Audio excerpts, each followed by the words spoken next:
This episode of the show is brought to you from the Salesman.org HubSpot studio.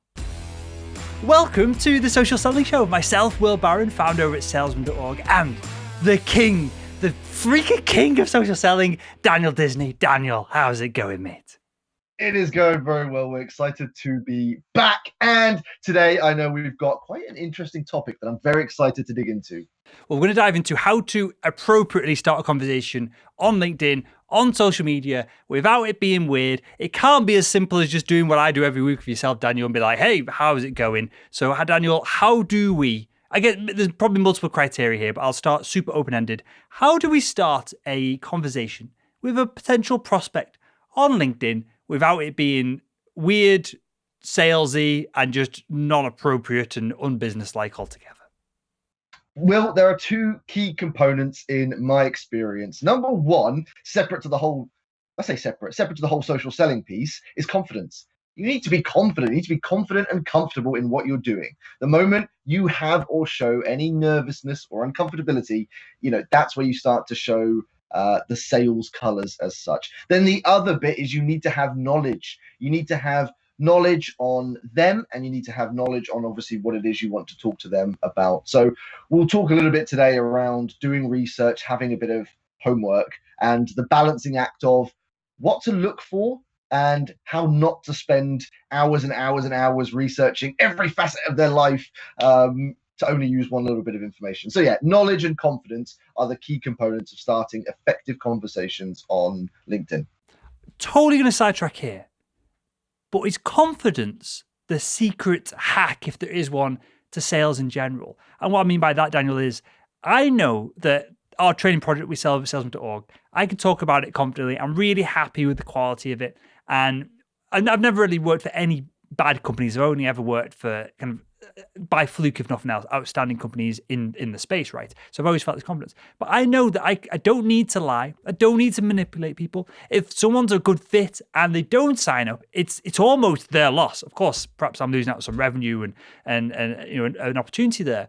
But I can walk away confidently from these conversations when someone doesn't want to sign up and go, well, it's your problem, not mine. Is confidence the hack to all of this? Because I feel like a lot of traditional sales training, right? Sales training in the 80s, 90s, 2000s was how to fake confidence, how to manipulate people because you're not really sure on what you're selling. So is confidence the answer to a lot of what we talk about in modern B2B sales? Confidence is a huge part of sales, and you see it in pretty much all types of outreach and prospecting, whether it's cold calling, email, video, face-to-face. If there is a lack of confidence, pretty much the whole thing's going to fall apart. But then you see it with the successful salespeople. They often have just such a deep belief in what it is they sell. And you sort of talking about, I've never worked for a bad company. It's probably because they've made you believe that they are the best. The reality is, they may not have been the best. They probably were competing products that were better in other ways. But when you start with a company, if they can make you truly believe in what that company does, the product and the service, that installs a confidence where you are so passionate about it. You're just passing that passion on. And as with anything in sales, it's a balancing act.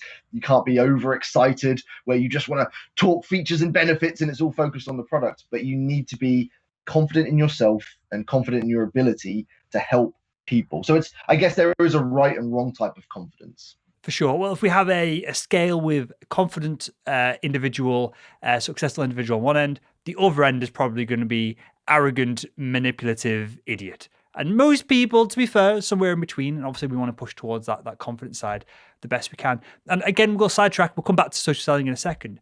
But genuinely, I've only ever worked for the best companies in their spaces. Again, it could have been fluke. It could have been unconsciously by design that recognize brands and I want to work with these organizations. But is that, maybe that's part of the big hack, the big secret to selling, of not selling crappy products? Because there's probably 50% of the audience that are going, well, my product's quite good, but maybe there are better products on the marketplace. And there's probably another 50% saying what I'm saying of, hey, I do work for the market leader. I do work for HubSpot, Salesforce, one of these massive brands that do incredibly well in the space. So is that part of the puzzle that perhaps we don't put enough emphasis on, to be confident, to be able to start conversations, being from the brand of the organization that we represent? How important is that to starting a conversation?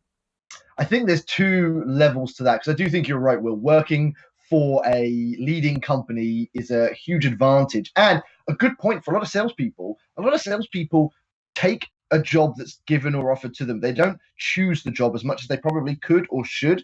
And that is advice to any salesperson of any position listening to this. Next time you're looking for a sales role, do take the time to be more picky. Don't jump on the first person that gives you a call or an interview. Look for the product, choose the products, because they need you as much as you need them. And I think there needs to be more of that in sales. The flip side to it, I've worked in companies in the past that weren't the market leader, but had a very competitive product. And my role, my team's role as sales, is to go out and obviously help people understand that there's value in it. So I guess the other part of it is, you might not be the market leader, but that doesn't mean your product doesn't have value and cannot compete with the market leader. And there's not ways you can make it the right solution to your customers. So I think a big part of that confidence can come down to belief. And if you are the market leader, then fantastic. Then in theory, there may be an extra level of ease to it, but you'll still get your competitors probably, competing quite closely to you. I see a lot of products now, the differences are minimal.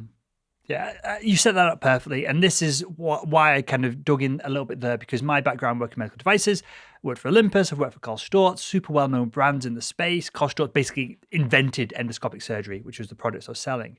And I would literally just wave my badge. It wasn't even an NHS badge. I was going into hospital. I waved my Karl Storz identity badge in the window, and I'd be welcomed into basically any operating room in the UK. Now, if you worked for one of the still massive mega corporations that competed with them, like Stryker or Smith & Nephew, I've seen it where I'd be invited in, and then the surgeon would be like, who's that dude from XYZ Medical? And I'm trying to work here, get them away from things. So I think it's important to get both sides of the tail here. And you've done it perfectly there, Daniel, of if you've got a brand, for a lot of times, in my experience, that is the beginning of your conversation. That gets you in the door.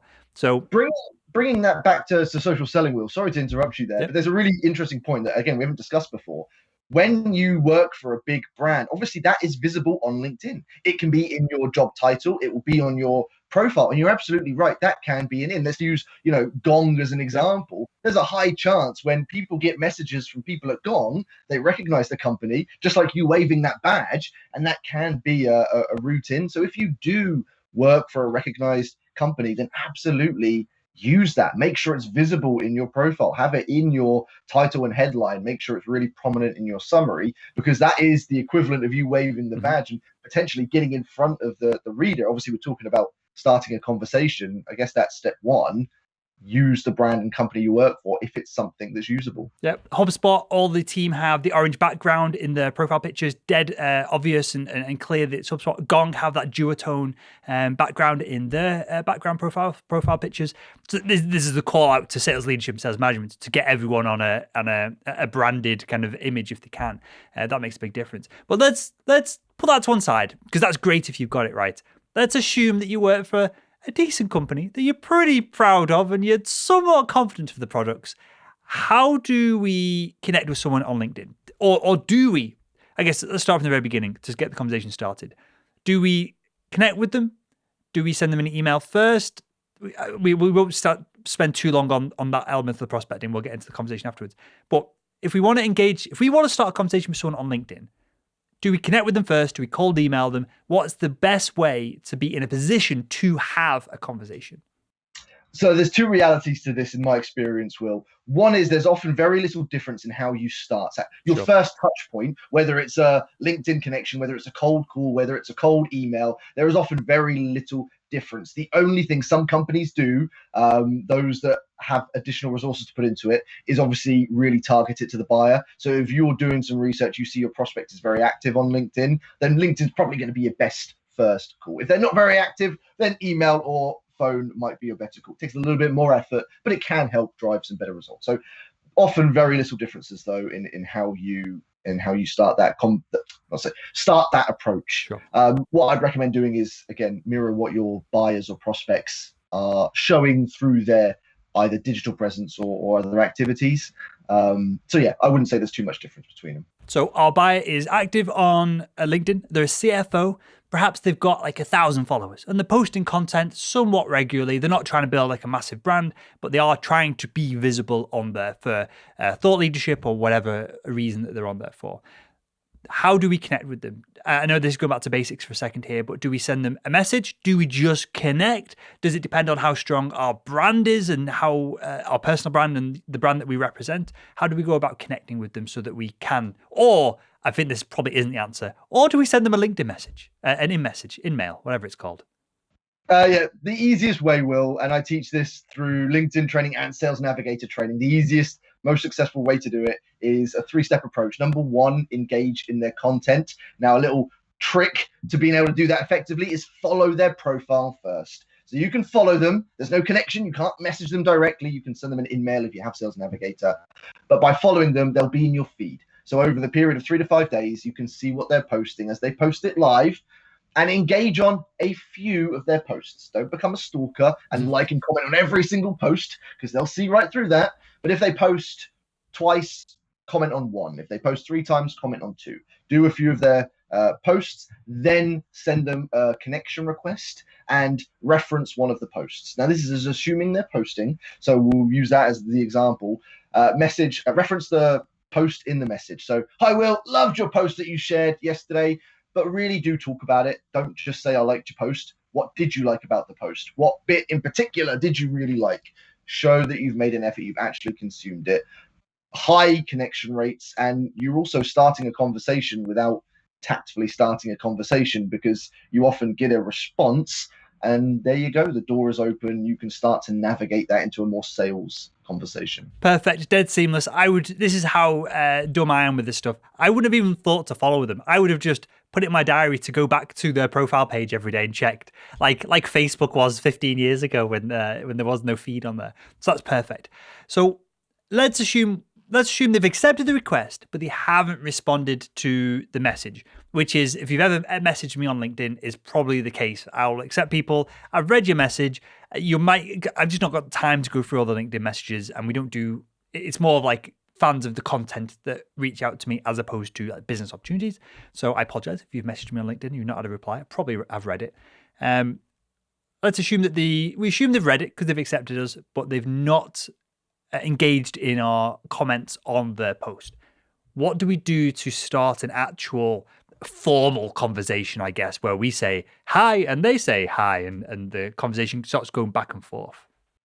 Here is one of the most effective things you can do right now in 2021, and I guarantee you probably by this time next year this isn't going to be as effective as it is right now. Send an audio voice note or a video message. So because when you send a personalized connection request, that starts in the message chat. So that is the first message. That will appear as the first message in your conversation. So if they don't reply and you send another written message, it does look quite salesy, and it is very difficult to create a worded one that is going to prompt a conversation. If they haven't replied, there's a lower chance they're going to reply to another written message. However, a voice note or a video message stands out and it captures their attention. And I'm seeing a small, like 5% of the sales teams I'm working with are utilizing this, and it's just incredibly successful at the moment. And I think because it's interruptive, because it's disruptive, because it's different, it's getting attention. So yeah, if you've sent that personalized connection request, they haven't responded, ping them a quick sub 1 minute audio message or video message and prompt the conversation. But just make sure you're passionate in the message, whether it's video or audio. But they're proving to be really effective. I guess the biggest challenge with it for a lot of people is they've never done it, and so it's quite scary. So if you've never done an audio or a video message, practice first. Okay, and the answer to this question is, well, it depends, Will, but I've got to ask it. What the heck are we talking about in this video message? Are we talking about, hey, it's Will Barron from salesman.org. We've got our new accelerator training product. Well, I'd love you to sign up for a free trial, and then hang up. Is it a message like that, or is it more along the lines of what we've been going with so far of trying to drive an organic conversation? It's a really interesting question. I was analyzing some message templates yesterday, Will, and so many salespeople, that's their style of pitch. Whether it's written, audio, video, it's, hi, I'm Will, this is what I do, blah, blah, blah, blah, blah. Then it's, this is why I think I can help you. And the first bit of advice I give to everyone is open it about them. Make it about them. Hi, this is Will. I really think I can help you do this, or I think I can help you achieve this. Make it about, I noticed you do this. I think I can help you achieve this. Make it about them at the start. Then tell them what it is you do. Again, regardless of whether it's written, audio, or voice, open it about them. Then tell them, show them how you think you can do it, and then have a really simple call to action. One of the more effective ones is, I'd love to send you just a little bit more information on what we do. If you could just pop me your email address, I'd love to ping something across. And if it's of interest, maybe it's something we can discuss. Play it cool. I find are you free tomorrow for 15 minutes to jump on a call to be much less effective than trying to organically grow that conversation. And just to sort of take this to the side as well, whilst you're doing this, because you're now connected, please also make sure you're sharing content as well, so they're getting value and getting to know you. If you rely purely on that conversation, it's going to take a lot longer. But if whilst you're having this message exchange, which might take a few days, if you're sharing content and giving value at the same time, you're increasing the chance that they're starting to warm up to you. You increase reply response rates, and you also increase the chance they're going to be open to a conversation.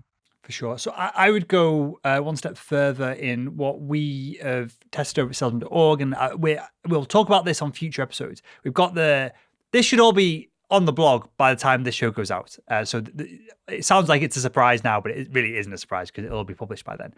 But we are getting our audience, there's like 2,000 people, members of the Salesman.org community now. We're giving them essentially assignments. We're giving them experiments to run, and then they're reporting back on it. Now, of course, not everybody does it, but hundreds of people are replying in the forums at the moment and going back and forth on things. And one of the things that we're asking people to do is lead with insights, whether that's an insightful email as in, hey, I saw this Gartner article. I saw this Forrester report. None of this is rocket science. I've been banging on about this for years. But one of the things I'm finding from this current kind of experiment that we're running is it doesn't matter where you share this insight, whether it be on a cold call of, hey, this might be useful for you. I've just been speaking with someone in a competitor company with similar products. They found this really useful. I'd love you to check it out. To kind of follow up with an email and drop you the link, whether it's an email of the similar thing or whether it's on LinkedIn, even on Twitter, this is working, where you share article post better if it's a report, even better if you are, I use HubSpot as an example all the time because they sponsor a lot of stuff, right? They've got so much good content, so many good reports, Gong, other brands within this space have similar kind of content, internal content marketing that you can leverage. You share something from your own organization's even better. And then the reply rate on that is insane. And again, this might die off eventually if everyone starts doing a similar thing. But it's so value up front of, hey, we've worked with people similar to you. They found this useful. You will probably find this useful. It sets you up as somewhat of a subject matter expert in the fact that you know the relevance of this content for this individual. And then this person, even if it's at the back of the mind, they're going, hey, even if I don't buy anything from these guys, this person's probably going to be useful for my career moving forward. If he continue or she continues sending me these little bits of information that I would have missed otherwise. That, long story short, is working incredibly well. As maybe you wouldn't do it in your LinkedIn connection request, but your second, third message, or in a video of, hey, I just want to put a face to the name, this, and this. We worked with a competitor. We're looking at working with a competitor. Here's a piece of content that they found really useful. You might find it useful as well. That's working really well in the Salesman.org community, and the feedback from that. Again, it might not work in 2 years from now if everyone starts doing something similar, which tends to be the case of all of this. But that's kind of what I'm working on at the moment and kind of what we're pushing our audience to do.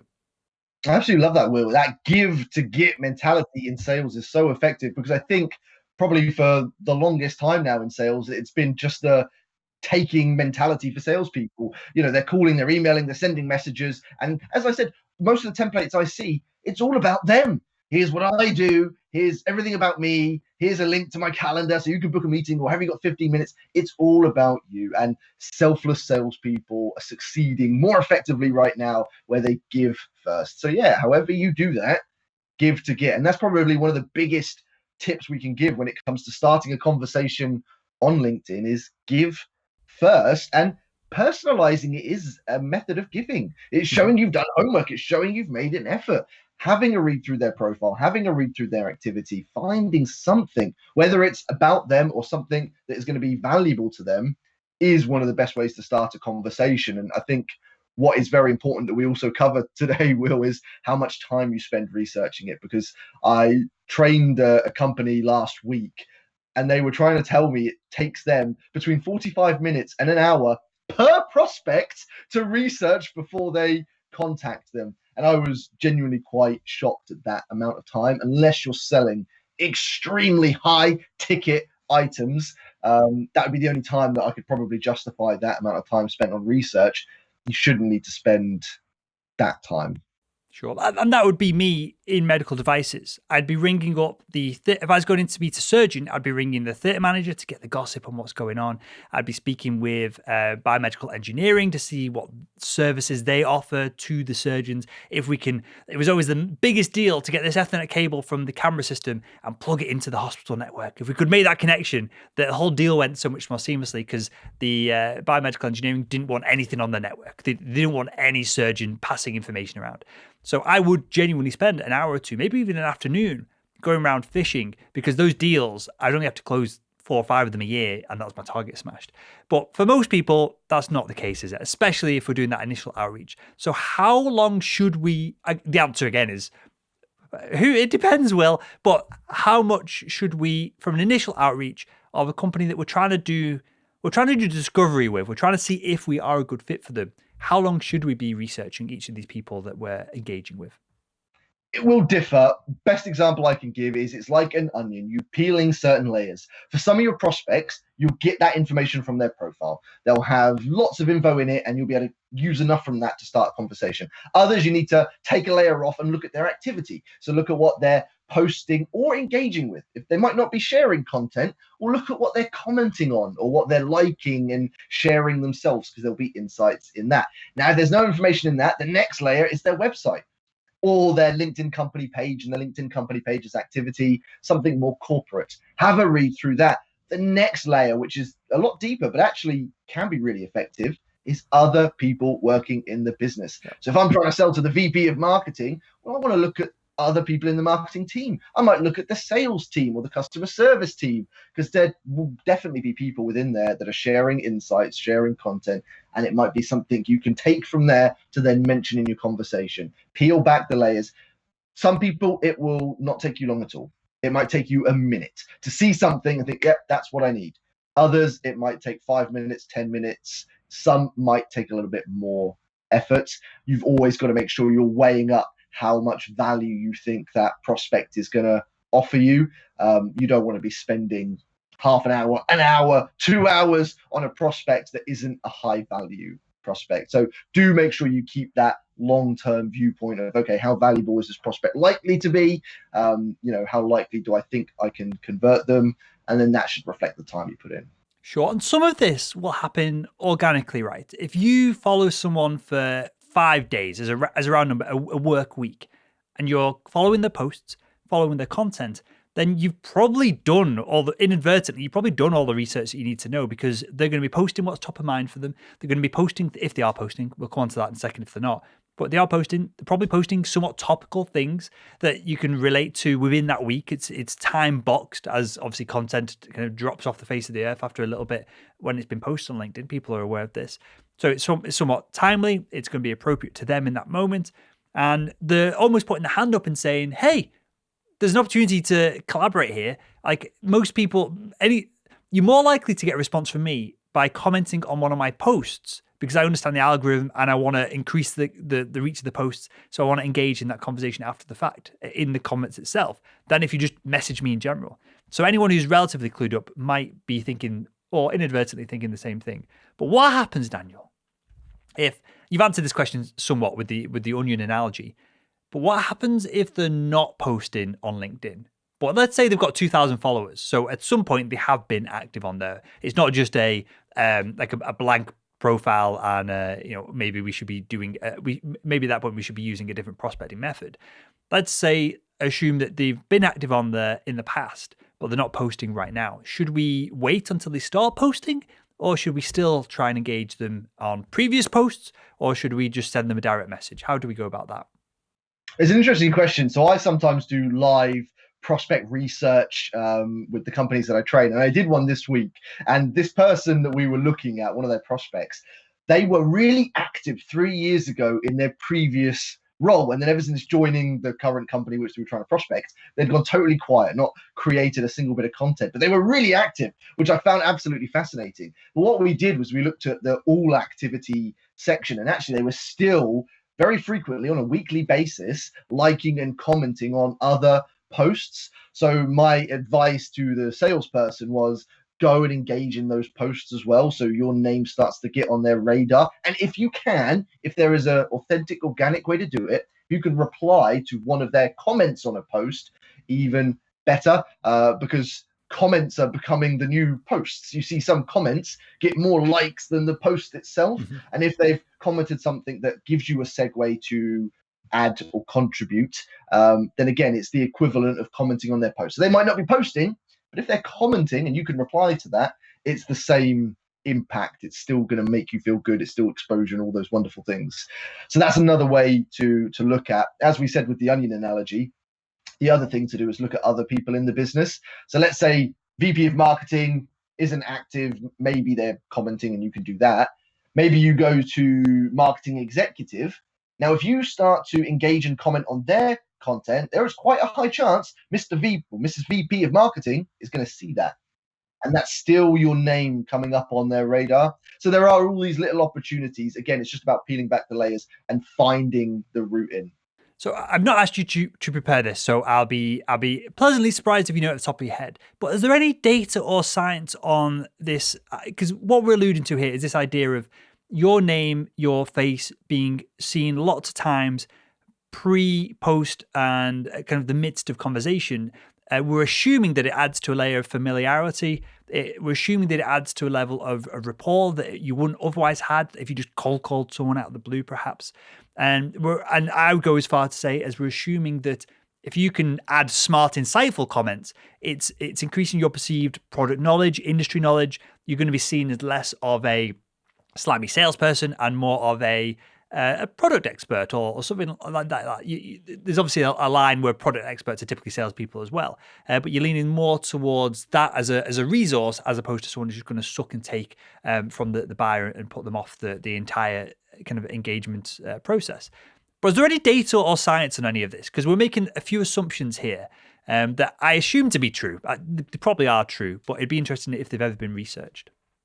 There isn't any data or science, and it's something I'm working on trying to create some more tangible numbers, comparing it to other methods. I can only share it from my experience and from the companies that I work with.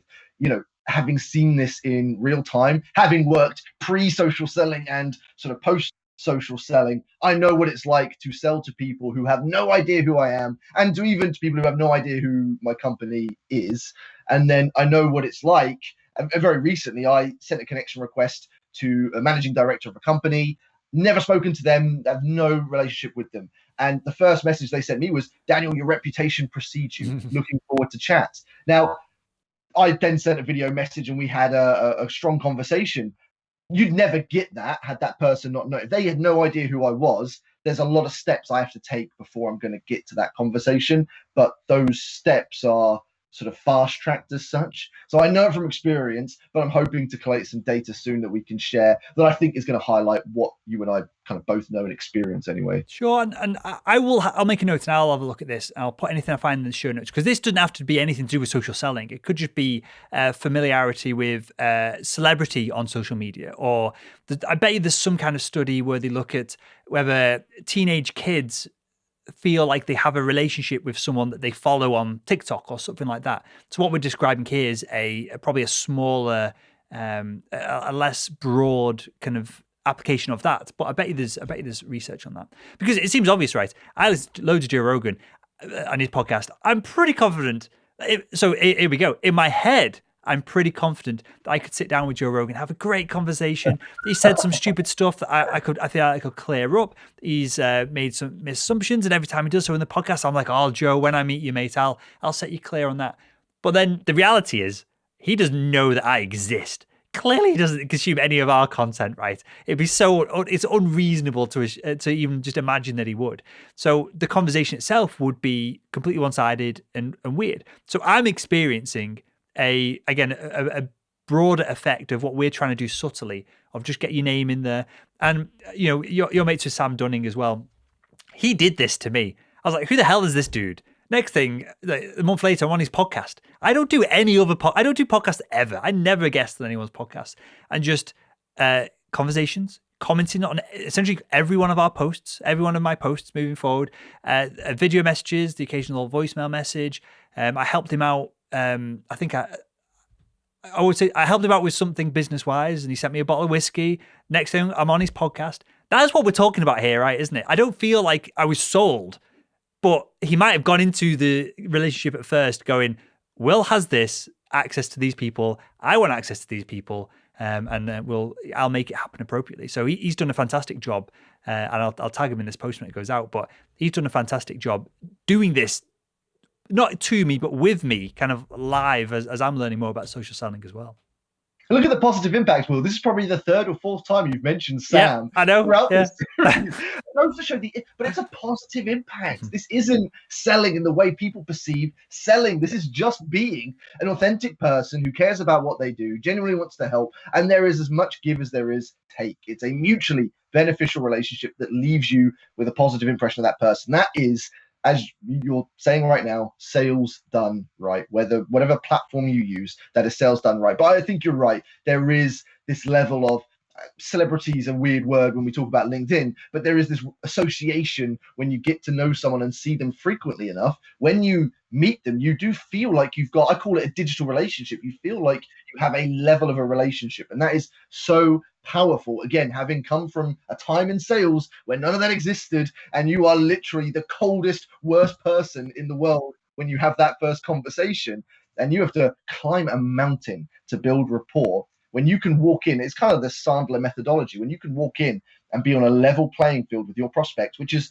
what you're able to do with LinkedIn and social selling, that creates a much stronger relationship where it becomes a more positive experience. So I'll tell you I'll get your thoughts first, so I don't color what you're going to say here, Daniel. Is this the future of selling? So it doesn't have to be on LinkedIn as a platform. It doesn't necessarily have to be across social media, but this idea of sales, of there being right now there's a sliding scale of one end is Sam Dunning. Hopefully it's what I'm doing as well, and what you're doing of creating insightful content, putting it out there, building an audience, lots of inbound leads. And when you do reach out to people outbound, not every time, but sometimes they'll know you. So that's one end.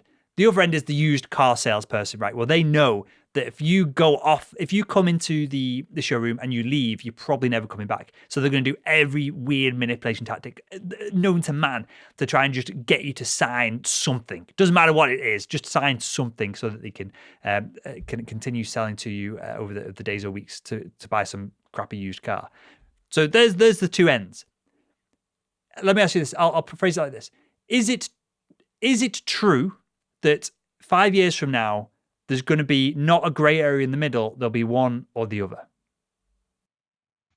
I think it is, Will. And just to add some context to this, Mark Hunter, who I know you know, author of High Profit Prospecting and A Mind for Sales, has posted something last night, tagged me in it, an amazing article where in the US, one of the biggest companies out there has banned cold calling for all of their sales team and is now pushing all the resources into things like LinkedIn and referrals. Can't remember the name of it. I will find it offline. Maybe we can add it to the show notes. But Mark was starting a very interesting thread about whether this was a positive or a negative thing. Regardless of the deeper thoughts around it, that's a big statement piece for a very large public-facing company to declare that pure cold outreach on the other end of the spectrum is no longer what they feel to be effective, and actually looking for warmer approaches via referrals, via LinkedIn, and obviously other means is something they see as the future of sales. So yes, I agree. I do think pure cold has been shrinking, and I think will continue to shrink. I think there'll be more, and LinkedIn is one of many other ways you can do warmer outreach. But I found it quite interesting to see such a large company make that choice. So you said two things here, right? I'm being slightly pedantic, but I think it's useful. You said that the company feels this way, and they've made this choice. If the cold outreach isn't working, they're just not going to do it. They're not feeling this. This is not an emotional decision. Someone in the organization has data that says this doesn't work anymore, this does work anymore, and a smart marketer's gone, hey, this is a story that we'll get publicity on if we kind of publicize the fact we're not doing cold calls anymore. This is not an emotional decision. Sales, maybe 1% of it can be, you can tie emotion into it because that's it can lead to lots of influence on the back end of that. But it should be as best as you can, as logical as possible. If I know that I'm going to suck it up for 6 months, 12 months, I'm going to become known as whoever in my little space. So me in medical device sales, I use this analogy all the time. In hindsight now, it's so much easier to start a podcast now than what it was like 6 years ago, 7 years ago. I'd start a podcast. I would just interview all the surgeons in Yorkshire. I don't give an S if nobody listens to it. I'm just now the hub and these spokes all the surgeons, and I'm the center of this little network. And then once a quarter, I invite everyone who's been on the show recently out for lunch. And that's it. Then I would create a blog post. I'd pay someone to transcribe the interviews, and I'd pay someone probably, if I've not got time myself, or get my marketing organization to do it, to create a blog post. And that's a little blog. And then when I wanted to cold outreach to someone, I'd say, even if it's a cold call, if we're going down that route of, which I think is the most difficult way to connect with someone in a way that adds value at this moment in time, I'd do what I'd say earlier on. Hey, I've just been speaking to Dr. Yada Yada. I've got this blog post, we transcribed it. I think this might be really useful to you because you do the same urology service as this individual. Do you want me to send it over? What's your email address? I'll get it over now. If there's anything you want to chat about on the back of this, perhaps I can make an introduction between you and them, or I can add some value in another way in between as the mere salesperson, as opposed to all you kind of like high-ranking surgeons. Because immediately when you do that, the surgeon goes, oh, crap. This person isn't a salesperson. They're an expert in the domain. They're an expert in the space, and it's 3 months away. It's 6 months away. And once you've built it, that IP, that intellectual property, that podcast, that asset is yours. It's not the company's. I went from Olympus, like the best in the space, to Karl Storz, the other best in the space. They both have essentially like 48% market share across the endoscopic market here in the UK. And not all, but a bunch of my customers came over with me because they wanted to deal with me as opposed to the products are both great, so they were somewhat product agnostic. Now, if I'd gone to a crappy company, I'm sure they wouldn't have followed me over. But having that intellectual property, sucking it up for 3 to 6 months, 12 months to build it, and then being able to outreach with insights that are yours and unique, even on a cold call, that is got to be the future of sales. And that turns you from this cliche where sales managers, you probably said it yourself, Daniel, of think of yourself as an entrepreneur and you've got your territory and you're running a little business. It turns it from a wishy-washy analogy that every sales manager of all time has said into an actual reality where you do have some ownership and your sales manager's going, Wells had a bit of a down month. It's okay though, because he brings in so many leads for everyone else that we can't really get rid of him. Let's see if we can promote him or move him sideways into a slightly different role, or we can incentivize him in different ways. That all comes on the back of this idea of there's used car salespeople, there's product experts, and if you're somewhere in the middle, you're just dead. You're done because all the traditional way of doing sales it's just gone forever. It's a really good point, Will. If we break this down to the kind of core focus of this episode today around starting the conversation, it's about giving value. How do you give value? You do something that's relevant to your prospects. Could be a podcast, could be a YouTube channel, could be LinkedIn personal brand or content. It could be a blog series. There are so many ways. Micro communities. This is one of the new things I'm seeing lots of people create. Micro communities relevant to their target prospects. There are so many things you can do within LinkedIn, outside of LinkedIn. There are so many options. And that's exactly what I would do, Will. And it is easier now than it was when both of us started. But that is where I would start. I would create something that was relevant and value to my target prospects and just build and build and build. Because you're right, you take it with you. It stays as long as it's not branded towards the company you work with. As long as it is your thing, you can take it everywhere. And that is leaning towards and I know it's a Marmite word, thought leadership place where you become credible, respected, and valuable in your industry, where people see you and there is a level of respect associated to that. That is definitely where sales is now and will continue to go. It just has to go. And I'll wrap up with this. For anyone who isn't sold, the best way to describe it is the the buyer journey. 10 years ago, the buyer would get so far and they would have to speak to a salesperson to get pricing, information, literature, what you'd be hanging out a flyer or whatever it is. That the buyer, the seller had the key to making the sale. Now the buyer, again, this is a cliche that we all talk about so much. The buyer's like 70, 80, eventually they'll be 90% of the way through the sales process. They don't need you for any of that stuff. So if you don't add something unique as an individual to the conversation, they might as well just ring customer services and buy online without, or you, not even ring, so just buy on an online order form. So unless you're positioning yourself as someone who has, as you started the show with, Daniel, confidence, knowledge, and because researching is a skill as well, which Daniel can teach you for his training, the ability to research an individual so you can have an insightful conversation, unless you've got those three things, you're going to be replaced, as sad as it sounds, by an online order form. Oh, and customer service, which they don't pay commissions to, and they can just, most businesses can just kind of wrap up and scale much quicker than a sales team. If you don't have any of that, because of the buy journey, because they're so far down the buying cycle, if you're not adding something unique at the end of it, buyers don't need you anymore. So that's slightly depressing and exciting for anyone who's kind of on the same wavelength as you and I. It's exciting for people that truly care about selling. These are the people that are going to invest in all these extracurricular activities that are going to help them long term. Well, you're not wrong. You're 100% right. As a salesperson, you need to add as much value as the product and service that you are selling. You need to invest in you. Your company needs to invest in you, because that's where the longevity of the business lies. So yes, the future of sales is very much going to be putting value on yourself, and you need to make sure you're growing something that is going to give extra value to your prospects. You've got to ask yourself, why are they going to choose me? What am I going to offer that's different or extra that's going to make them choose me? Now, in 5 years, in 10 years' time, now's the time to think about it. If you're just picking up the phone, trying to hit this month's target, you're not thinking ahead, it's going to get much more difficult. For sure. And this might be a problem with just selling as a career, right? That we only think quarterly. If you are in marketing, you might want to get to a marketing director role. If you're an architect, you might want to do small houses, then bigger houses, then run your own firm, and then do an artistic piece. You want to leave your kind of mark on the planet, on the city that you live in. Sales is quarter to quarter to quarter, and hopefully we've got some good hobbies in the background and actual life away from sales to spend all this hundreds of thousands of dollars of commission that we're hopefully all earning. But maybe this is just a problem rooted in selling as it is right now that will hopefully change. Of people don't choose typically sales as a career, and hopefully we can mold it into more of a career for our audience and for future salespeople as well, who are going to be listening to this in 10 years and be going, those two idiots were completely wrong about everything. In hindsight, it was complete nonsense. So with that, Daniel, we'll wrap up there, mate. Anything else you want to add to the conversation before we wrap things up properly?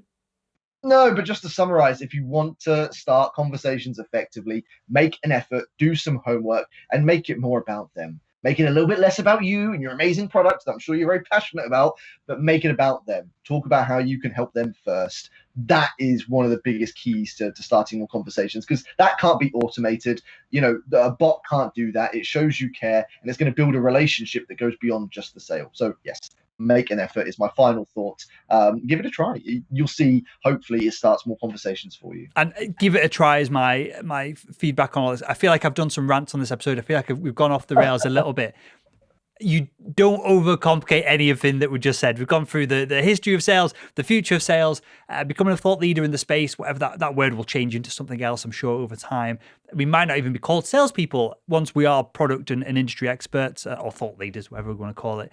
But yeah, don't let any of that stop you from reaching out to people with an article, a blog post, whatever it is, a friendly message now.